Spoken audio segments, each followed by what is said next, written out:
Good evening. Welcome to this evening's meeting of the Board of Education and the public hearing on the 2023-2024 proposed budget. I would like to start by explaining the format of tonight's meeting. The Board of Education provides two opportunities for you to express your ideas and share your thoughts. The first will be after we receive an update from our superintendent, Mr. Defendini. The second will be after the board acts on specific items on the consent agenda.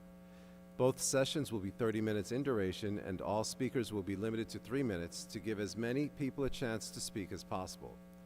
Please approach any one of the microphones in the front of the auditorium. Please state your name prior to beginning your comments so that the district clerk can accurately reflect the minutes of tonight's meeting. You must be stationed at a microphone to express your ideas and share your thoughts with the board. The Board of Education respects the varied opinions of the community and will provide a comfortable and safe environment. Any behaviors that threaten the integrity of tonight's meeting will not be tolerated and will cause the Board of Education to adjourn the meeting. Thank you for your anticipated courtesy and cooperation. In the event of fire and/or if you hear the fire bell, you must leave the building. The first 10 rows in the auditorium should use the exit to my left. Those in the back of the room should use the rear doors and exit the building to the left. Please stand now for the Pledge of Allegiance. I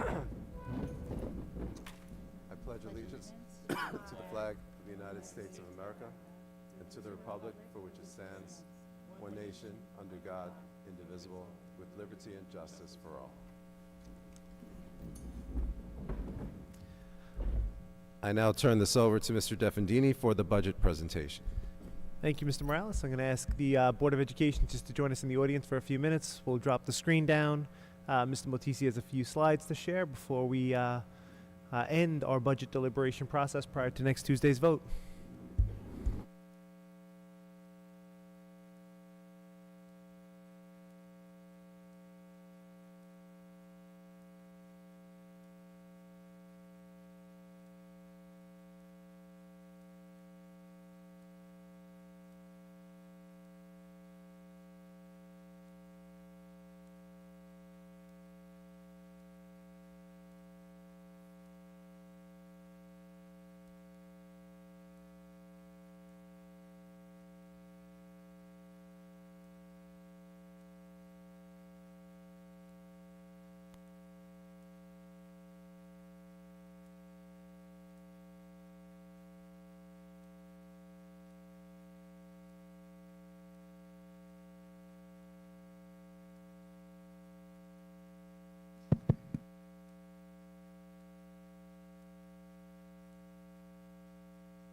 Okay, good evening.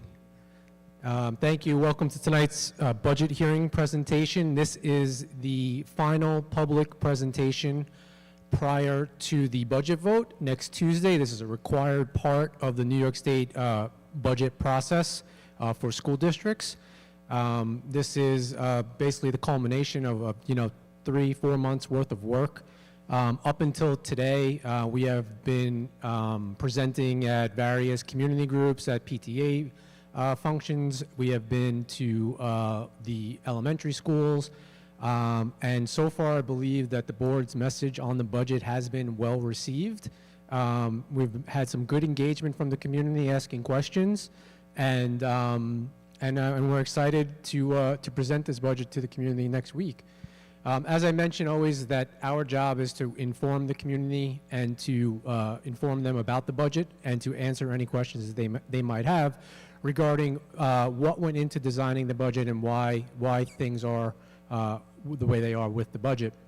So the proposed revenue budget for the 23-24 school year is up on the screen right now. The district is looking at a 2.3% increase in the tax levy. That is in line with the rest of Long Island, 2.3%. The number that was proposed in Newsday after all of the data was submitted to New York State was 2.21, so we're right there with the county. with Long Island. We also always have a history here in Farmingdale of a large community support when we stay within the levy and within our specific levy calculation. The average over the last 10 years has been about 1.71 that Farmingdale has averaged in the tax levy increases. So we always try to make sure that when we are designing the budget that we stay within those numbers in order to make sure that we're doing right by the community. Only other thing I want to mention on the revenue slide is the state aid number. So this was the final year, 23-24 is the final year of Governor Hochul's phase-in of foundation aid. So for the last 3 years, we've received a good amount of foundation aid. That is most likely going to go flat next year in terms of foundation aid. And I don't know I can't predict what will happen with state aid in general, but foundation aid, I do anticipate that it will go flat to a slight increase, but nothing like the increases that we've seen over the last 3 years. Turning our attention to the appropriation side of the budget, or the expenditure side of the budget, you're seeing a 6.24% increase in the budget.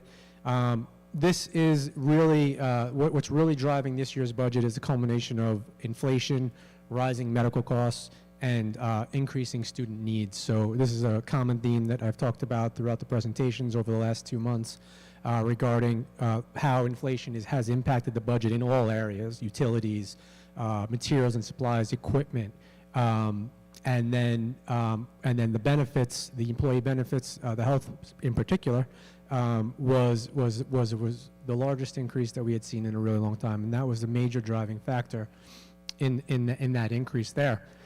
Lastly was the message that we've been talking about since last year, really, and possibly even the year before, which was the increase in students' needs and the needs of our students, special education in particular, but also the emotional needs of our students over the last few years has increased in severity, and the drive, it's one of the major driving factors that go behind the numbers and the staffing and the contracted services and everything that go into this budget, so that we're able to meet those students where they need us most. This slide represents the three-part budget, which is something that is always on our website, but we don't always, it doesn't always make its way to my budget presentations. I thought it would be important to share with the community and with the board a picture of what actually goes into the three-part budget. Now, this is organized in the format that the state requires us to codify our codes and all of our budgeting. So you have here on top, you have administration, which represents 10.8% of the budget. In there, you would find things like administration salaries and benefits, not random, but various business expenses, insurance, legal, personnel, auditing, and certain BOCES expenses, just to name a few. Next, program makes up 75.4% of the budget, and that represents all of the costs that go into educating students and the support services that are needed for those students. So you will find all of your instructional or instructional support, BOCES related expenditures, materials, supplies, equipment, technology, transportation, all of that gets coded into the program or the instructional side of the budget.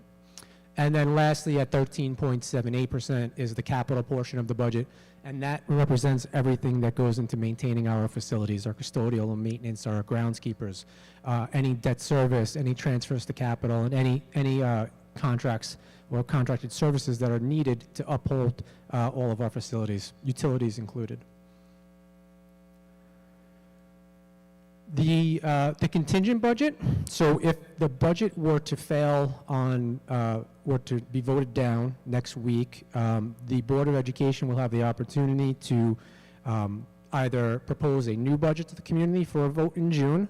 You could propose the same budget.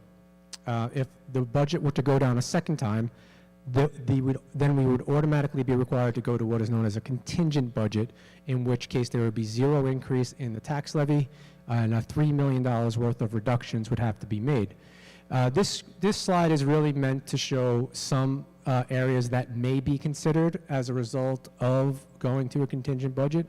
That conversation is something that the Board of Education would have to have with us as administration, and ultimately it'd be the board's decision as to where reductions would be taken.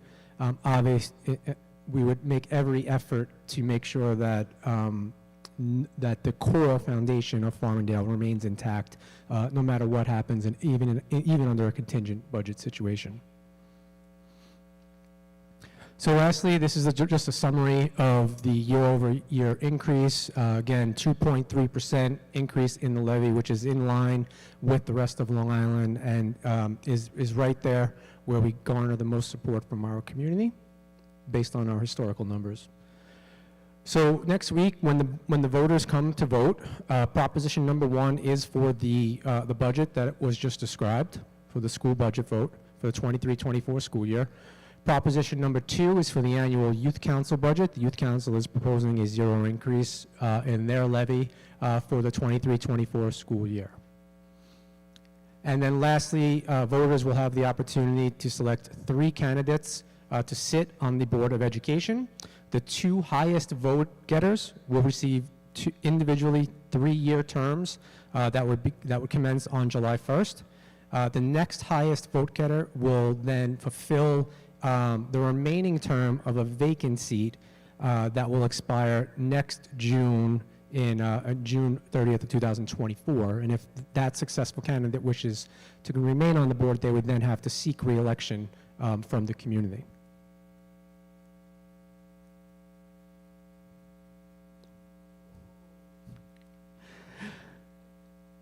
Remember to vote Tuesday, May 16th, Howard West Gym, 6 a.m. to 9 p.m. I'd be happy to answer any questions that the board might have at this time.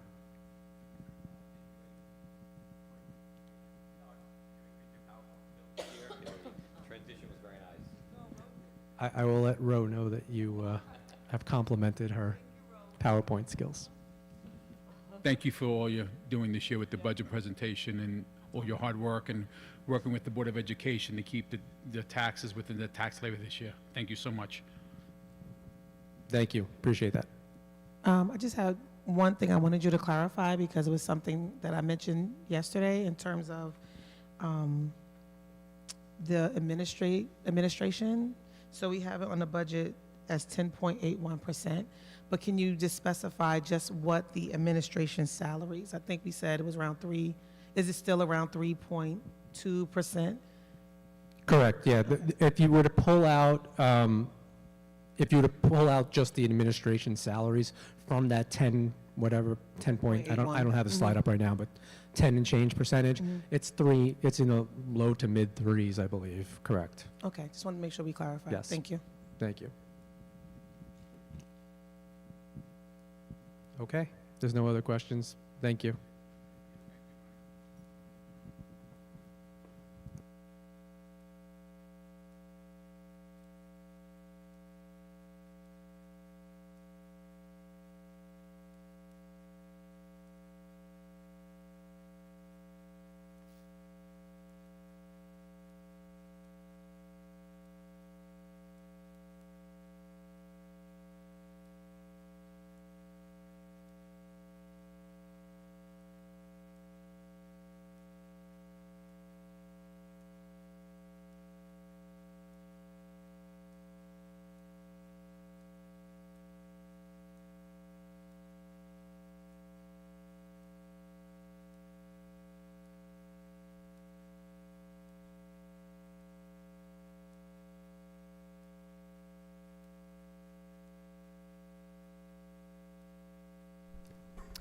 Thank you, Mr. Defendini, Mr. Motisi. It's good for our community to understand the fully transparent facts about the budget. So we do appreciate the time and effort that everyone, including the both of you gentlemen, put into devising this budget for us and for our community. I'd like to now open the meeting for the first public participation session. Please be sure to clearly state your name when you approach the mic. As a reminder, public participation will be limited to 30 minutes. Each individual speaker will have 3 minutes in which to ask their questions or to make their statements. If you do not get to all of the if we do not get to all of the speakers during the first 30 minutes, we will reopen later in the meeting to continue. Lou Bell, 35 Sinkey Drive, Farmingdale, New York, 11735, 3221. Listen, the fluff is nice. I really like, we got $7 million from the state this year. We only had an $11 million increase year over year. Just going to make a point here. Projecting forward, that 2 point whatever cap you're talking about, you're going to blow right through that. I mean, that's just like this year, we lucked out because the state gave us a little extra money. I don't know where they found it because they don't have any, but it doesn't matter. Magic money. But you're going to blow right through that next year if you have another $11 million increase next year, and you have a fixed amount of money that you're getting from the state of $7 million or $6 million, or if they cut it to $5 million, you're looking at next year 6 to 7% increase for the tax levy. Just an FYI. I'm sure you realize that, Paul. It's a little disconcerting to me on a fixed income, but then again, it could be worse next month when I don't get my Social Security check because they didn't pass the budget. So, anyway, I don't have a question. I have more concern, and I don't know how you address that with your increase in cost as they're increasing currently. And that's all.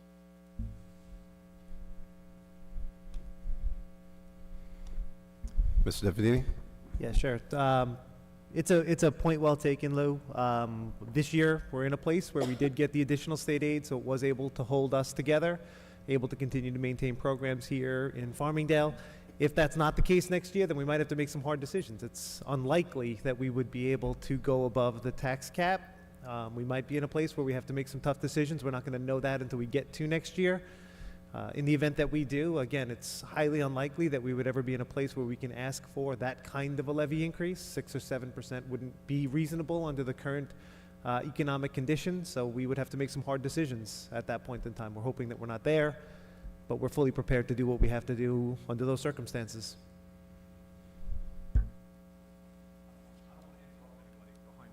Anybody want to go? As an aside to that, where we have this tax cap that you have to deal with, you will have to make cuts, unfortunately, if we have this crazy inflation again next year, which we had this year and last year. It could get a little messy, I guess, a little dicey, and I wish you a lot of luck. I'm glad I'm not a board member next year because it's going to be fun. Thank you for taking the time to speak. We appreciate that.